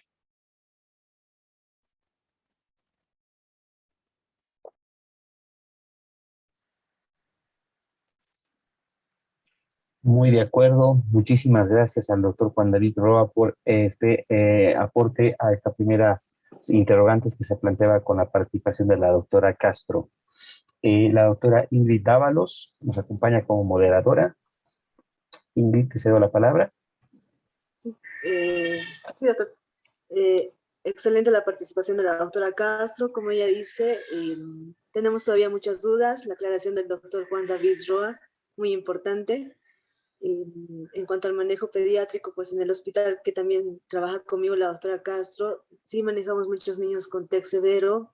Como medidas antiedema que usamos esto de la solución hipertónica y como una medida indirecta, el único control que podemos hacer es para medir la presión intracraneal, la ecografía de vaina de nervio óptico. Es muy importante recalcar, ¿no?, lo que dice el doctor Roa. Tenemos que compartir nuestras experiencias para poder llegar a un manejo adecuado para nuestro niño, ¿no? Tener más experiencia y sea ideal estas dudas que tenemos para resolverlas. Como siguiente panelista está el doctor Ronald Rodríguez, que ya había hecho la presentación previa. Él es intensivista pediatra del Hospital de la Caja Petrolera de Salud y sí, también lo teníamos como colega en nuestro hospital, es fundador de la Unidad de Cuidados Intensivos Pediátricos del Hospital del Norte. Y actualmente, bueno, intensivista egresado de la Caja Nacional de Salud del Hospital Materno Infantil. Bienvenido, doctor Rodríguez. Estamos atentos a su participación y pueda compartir la pantalla, por favor. ¿Qué tal, Ingrid? ¿Me escuchan? Sí, hola, buenas noches. Bueno, tengan ustedes muy buenas noches. Pues mil disculpas por los percances técnicos de hace un momento. Bueno, inicialmente, pues permítanme agradecer al comité organizador de las sesiones de educación médica continua de la Sociedad Paceña de Terapia Intensiva Pediátrica por hacernos la invitación, pues, y formar parte de esta iniciativa.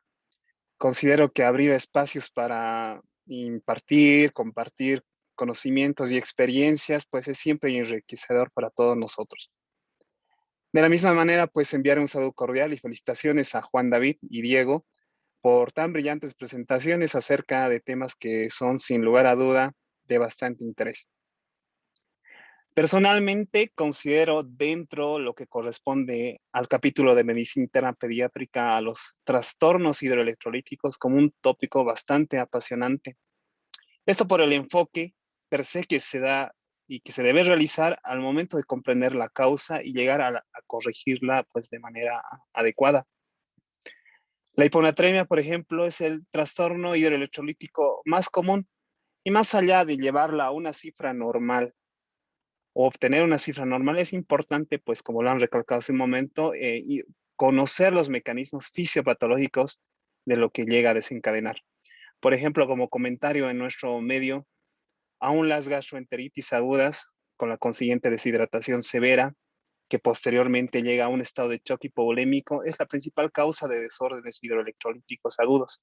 Pero también debemos tener en cuenta que en este último tiempo, otras patologías tales como, igual así he mencionado, el debut diabético, patologías cardíacas, patologías renales, tales como el síndrome nefrótico, el síndrome nefrítico, síndrome hemolítico urémico, por mencionar, patologías de origen central, traumatismos, sangrado, lesiones ocupativas, pueden desencadenar fácilmente un síndrome cerebral perdedor de sal, o patologías de origen respiratorio que también pueden desencadenar o manifestar síndromes de secreción inadecuada de hormona antidiurética, por solo mencionar algunos.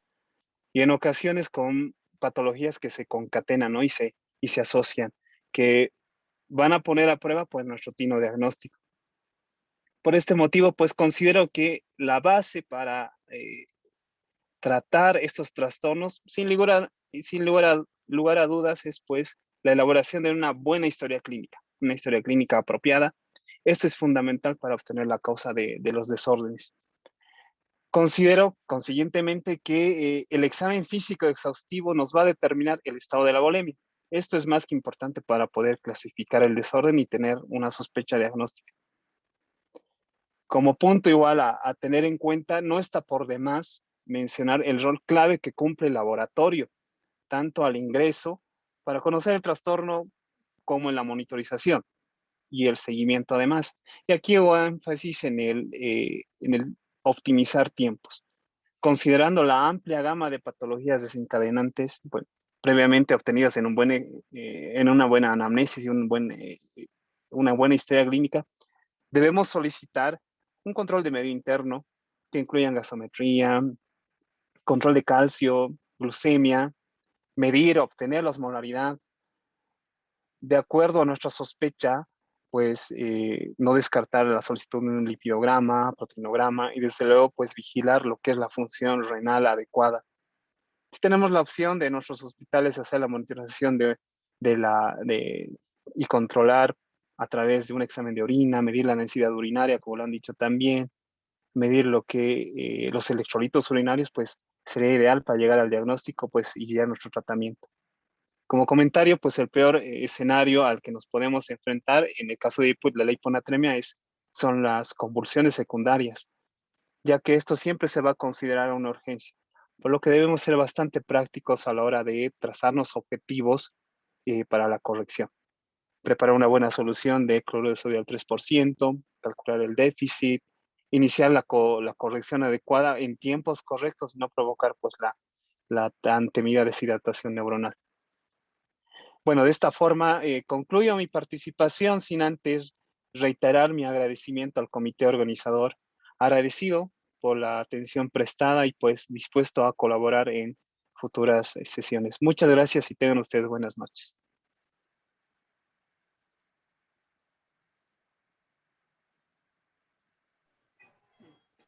Gracias por la participación, doctor Rodríguez. Vamos a leer algunas preguntas del público, del público presente. Por favor, para la primera pregunta, indica lo siguiente. En un síndrome pierde sal, ¿es posible reponer las pérdidas con suero de rehidratación oral? ¿O puedo usar soluciones hipertónicas también por vía oral? Si alguien quisiera participar con la respuesta, por favor, los doctores están invitados.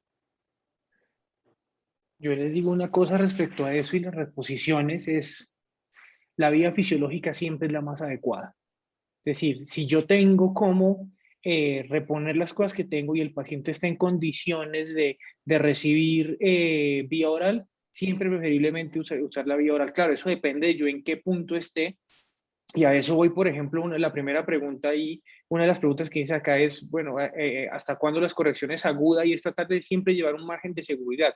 Si definitivamente tengo un paciente que tiene un sodio de 115, ¿sí? Muy bajito, pues obviamente ese paciente difícilmente va a estar en condiciones de recibir hidratación por vía oral, por vía enteral, y tengo que llevarle un margen de seguridad porque ese paciente se me va a descompensar rápidamente. Pero siempre que yo pueda hacer las reposiciones independientes de los electrolitos por vía oral, preferiblemente hacerlo de esa manera, entendiendo muy bien la situación en la que está mi paciente y no forzar lo que sea. Además, esto es útil en zonas en las que yo tengo, si yo tengo un niño de 3 meses que viene con hiponatremia de esas características, probablemente con disminución de volumen, va a ser un paciente que va a ser muy difícil de canalizar.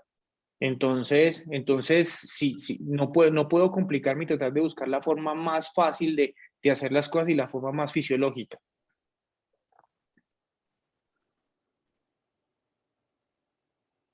Perfecto, doctor, gracias por su respuesta. Continuando con una segunda pregunta, es la siguiente. En un TEC grave, con manejo con solución hipertónica al 3%, cuyo sodio llega a 170 miliequivalentes litro, ¿se realiza corrección de agua libre a pesar del posible edema cerebral?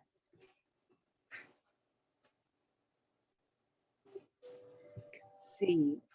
Entonces, una cosa es tratar de identificar por qué es ese sodio de 170. Ese sodio de 170 llegó hasta 170 porque yo lo llevé hasta allá, o es un paciente que ha perdido una cantidad de volumen que lo tiene así. Entonces, acuérdense las preguntas. Yo tengo que tratar de evaluar y de saber por qué, porque 170 es un sodio muy alto, ¿sí? Entonces, la idea es bajarlo a un margen que sea un poquito más seguro, 160, 155, sí, más o menos, pero si eso ha sido a punta de soluciones hipertónicas, lo mejor que puedo hacer es restrínjalo.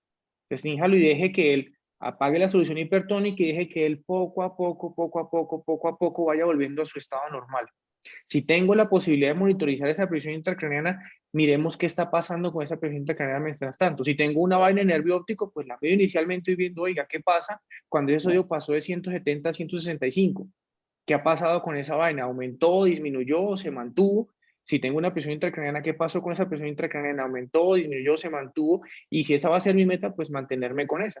Pero en este caso, si yo dejo que el paciente regrese a un nivel normal en el que esté seguro de manera autónoma, quitando la solución y que él vaya orinando tranquilo lo que tenga que orinar sin forzar esa dureza y nada, pues probablemente voy a tener un buen desenlace. Ahí yo creo que igual probablemente tengan algunas otras opiniones.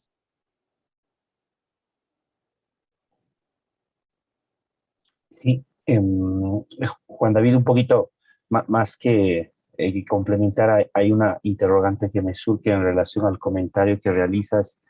Evidentemente, es una situación que nosotros lo vemos con relativa frecuencia, sobre todo en este grupo de los lactantes menores, ¿no? Que pues su capacidad de regulación a veces puede ser mucho más compleja y como bien comentaba, ¿no? Puede que nosotros en el intento de buscar un manejo con terapia hiperosmolar, llevamos al paciente a este contexto de un sodio elevado de 170, nos toca suspender el hipertónico y entonces hay la primera interrogante, hacemos de un sodio a un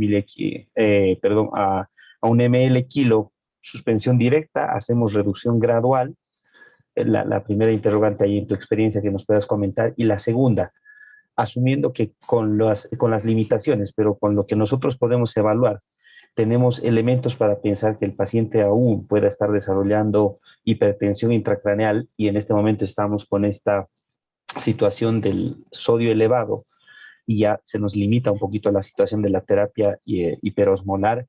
¿A qué vamos en cuanto a estrategia terapéutica que le podríamos ofrecer a ese paciente? Por favor.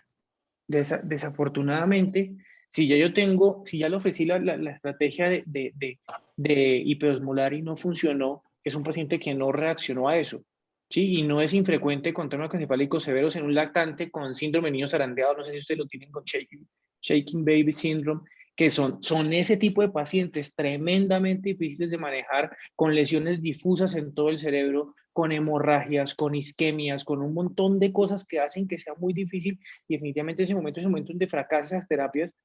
Entonces, desafortunadamente las opciones que tengo es pasar a otra línea. Lo voy a bajar la temperatura sabiendo que la hipotermia no es precisamente un manejo de línea en un paciente con trauma encefálico, pero de pronto sí en manejo para para hipertensión intracraneal refractaria, o le voy a hacer una craneotomía compresiva que tiene un poquito más de evidencia en ese caso y probablemente sea la terapia indicada, entonces ya me toca pensar en otra cosa distinta porque eso no me funcionó. Y si yo lo tengo en 170 y la presión intracraneal sigue elevada, yo lo dejo quietico. O sea, yo prefiero dejarlo así quieto y buscar las otras estrategias porque lo que puede pasar es eso, empiezo yo a bajar ese sodio y se va a hinchar más de lo que estaba y ahí sí que voy a empeorar en una situación que ya de por sí está crítica. Entonces, si eso sí, la dejo quietica. Ahora, si definitivamente no, si lo tengo monitorizado y el paciente viene y ya estoy pensando en bajar esa terapia, la pregunta que tengo que contestarme es, bueno, ¿cuánto tiempo me demoré yo en llevarlo de un sodio normal a este 170?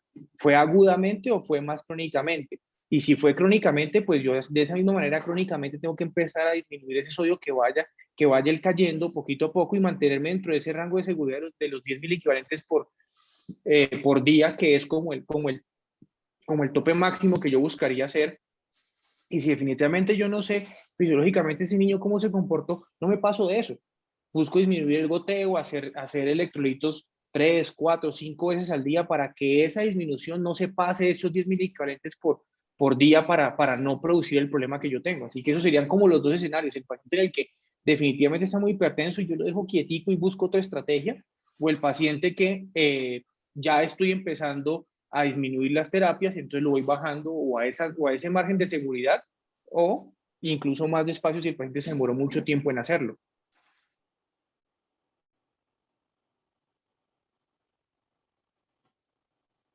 Perfecto, doctor. Bueno, continuando con las preguntas, tenemos dos más que son cortas. ¿Cuál sería las indicaciones precisas para realizar corrección aguda de sodio en el caso de hiponatremia?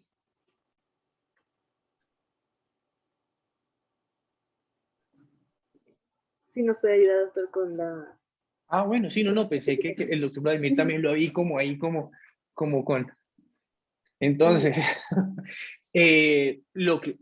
las alteraciones neurológicas agudas. Si yo tengo un paciente que está convulsionando o tiene una alteración muy severa del estado de conciencia con un Glasgow bajito o está profundizándose cada vez más, entonces yo tengo que llevarlo a ese margen de seguridad de 118, 120 mil equivalentes. Ese sería como la reposición aguda y de ahí en adelante empiezo yo a hacerlo más despacio. Entonces esa parte inicial, hasta que llegue ese margen de seguridad, rápido. Y después de que llego, despacito, despacito, despacito, para no producir los problemas que el doctor nos contaba ahora rato, para yo no producir una disminución osmótica, para no producir esos problemas que son más comunes de lo que uno cree y probablemente pues uno no lo ve en las imágenes, pero si uno sí ve las alteraciones neurológicas en esos pacientes que venían normales y después se van y tienen algunos déficits focales, tienen disminución en el neurodesarrollo como venían. Entonces, ese tipo de terapias y las cosas que nosotros hacemos también influyen en ese desenlace de ese paciente. Así que ser más cuidadosos después de alcanzar el valor de seguridad.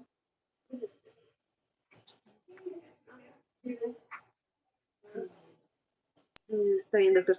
Tengo una pregunta más sobre que está en el chat del Zoom, el cual indica que una práctica que hacen en centros de referencia de segundo nivel es indicaciones con bicarbonato de sodio en el paciente con acidosis metabólica. Muchas veces nos llegan con deshidratación hipernatrémica. Entonces, nuestro participante indica cuáles serían las recomendaciones al respecto. En este caso, con un paciente con acidosis metabólica que ha recibido su infusión de bicarbonato, su corrección de bicarbonato de sodio y está con deshidratación hipernatrémica. La primera pregunta, como les decía, sí lo es. Entonces, definitivamente sí lo es porque ya sé que por historia clínica, por lo que me remiten en la historia que me llega y por todo ese paciente ha recibido un montón de sodio. ¿Sí? Entonces ya sé que sí es. La segunda, entonces, ¿cómo está el volumen? Y el volumen siempre prima. Que es un paciente que tiene deshidratación, es un paciente que de pronto está incluso choqueado, lo que tengo que tratar de resolver es aumentar ese volumen. Cuando yo uso aumentar el volumen, uno busca soluciones hipotónicas. Pero si yo comparo un paciente que llega deshidratado con un sodio de 160, 170, cualquier solución que yo le ponga va a ser hipotónica. Si yo le pongo solución salina al medio o le pongo dextrosa en solución salina, solución salina o solución salina lactato, eso va a ser hipotónico respecto al 170 que tenía. Entonces, con ese tipo de solución, yo voy a garantizar que voy a mejorar el volumen sin tener que poner un líquido isotónico a ese paciente de una solución al medio o agua libre incluso. Y aparte de eso, voy a hacer que ese sodio vaya bajando lentamente, calculando muy bien cuánto es lo que yo le quiero poner. Porque lo que puede pasar es que yo me pase al otro lado y tengo un paciente que va a tener algo de hipernatremia, pero con hipervolemia. Entonces tratan de no igualar las dos. Pero ese escenario sí es bastante común por eso mismo. Ven las acidosis y la acidosis la llenan de bicarbonato para maquillar esa acidosis y finalmente uno queda con un paciente acidótico con una causa que no sabemos y probablemente es hipoperfusión, hipovolémico e hipernatrémico. Entonces son tres combinaciones que son fatales, sobre todo para un bebé pequeñito. Así que la recomendación sí es usen soluciones, lactato de Ringer, solución salina normal, o incluso las soluciones, las plasmalide o soluciones balanceadas que tenemos en este momento que me van a ayudar un poquito y también me van a aportar otros electrolitos que muy posiblemente también ha perdido. Entonces, y vayan dependiendo del escalonando, dependiendo del sodio que tengan para que no se salgan de los niveles de seguridad.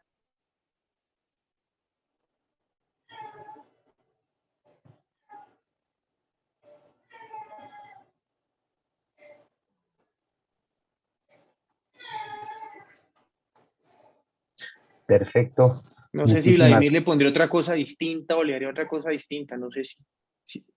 No, yo creo que el punto que comentas es lo que debemos intentar, pero el ejemplo que brindaba el colega creo que es algo que nos toca vivir, probablemente a ustedes también les toca vivir, ¿no? El chico que llega en el intento de la resucitación hídrica y en el intento de corregir esta acidosis metabólica, ¿no? Eh, nosotros también creemos esta situación donde, o sea, el uso a veces, no quiero utilizar por ahí el término de irracional, pero a veces por ahí como que se nos puede ir la mano con el uso del bicarbonato. Por suerte son conductas que de a poquito se van cambiando, modificando.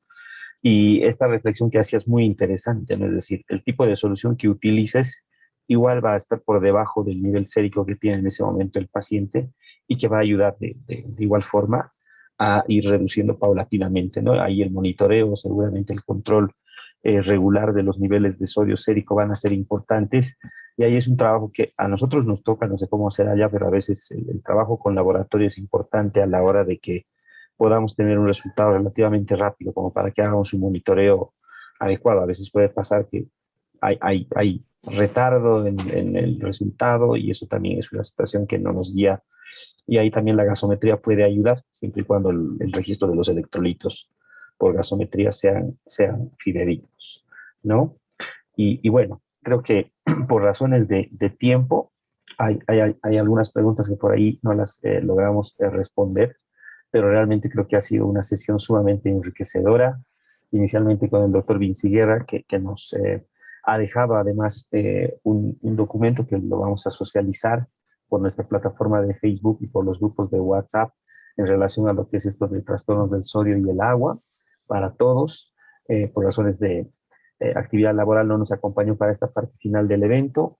Y nada, nosotros agradecidos con Juan David, la brillante exposición en relación a hipernatremias y estas dudas que nosotros hemos podido aclarar al final en relación a estos dos contextos, que es algo muy frecuente que lo vemos en el mundo de la pediatría, no solamente dentro de lo que representa la medicina crítica, sino que es el contexto de emergencias, hospitalización y muchas condiciones que nos pueden llevar a trastornos de esta condición. Y pues nada, los que estamos más involucrados igual con la medicina crítica, pues vamos a estar muy atentos a toda la información que nos va a brindar Salti.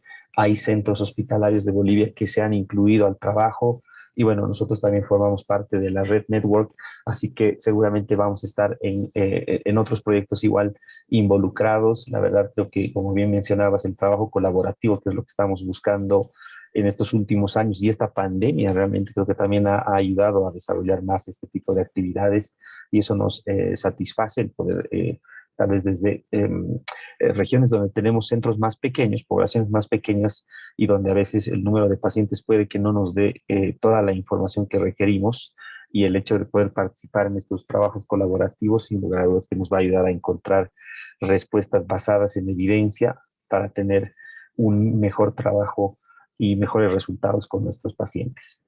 Agradecido nuevamente a nombre de la Sociedad Boliviana de Terapia Intensiva, Juan David, con nuestros panelistas, la doctora Claudia Castro, el doctor Ronald Rodríguez, la doctora Ingrid Dávalos, que nos acompañó en la moderación, y la droguería Inti, que nos acompaña cada jueves con el apoyo en la plataforma para estas sesiones. Nos estamos reencontrando el siguiente jueves en una nueva sesión de este módulo. Y pues nada, te dejo las últimas palabras, Juan David. Yo creo que si no nos cortan el tiempo, seguimos aquí hablando toda la noche porque hay espacio para cortar, pero todo el que sea, y muchísimas gracias por la invitación. Realmente, qué esfuerzo tan chévere el que ustedes realizan de este tipo de formación. Ojalá este tipo de cosas fueran replicadas y pues espero las invitaciones de los próximos para empezar a difundirlos, porque esto no es una cosa que les pasa solo a ustedes, somos iguales y creo que todos tenemos las mismas dudas y entre todos podemos ayudarnos a resolver las cosas. Entonces, muchísimas gracias por la invitación. Gracias, Juan David. Ronald, Claudia, no sé si quieren comentar algo antes del cierre de la sesión. Adelante, Claudia. Bueno, muchas gracias al doctor Roa, ¿no? Y al doctor presidente. Bueno, el tema del sodio, como decía, es uno de los temas más apasionantes. Ha sido una charla bastante provechosa. A veces creo que es mejor salir con más dudas que, ¿no? Para resolverlas de nuevo, empezar de nuevo, ¿no? Y muchas gracias por compartirnos sus experiencias. Gracias.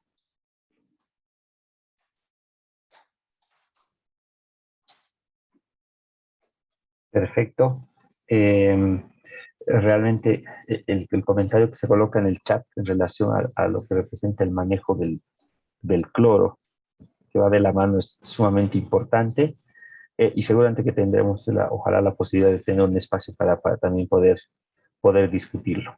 Agradecerles nuevamente a todos los participantes, en especial a nuestros expositores, el doctor Roa que sigue con nosotros, y pues bueno, nos reencontramos el siguiente jueves en una nueva sesión. Buenas noches a todos. Muchas gracias. Buenas noches. Buenas noches.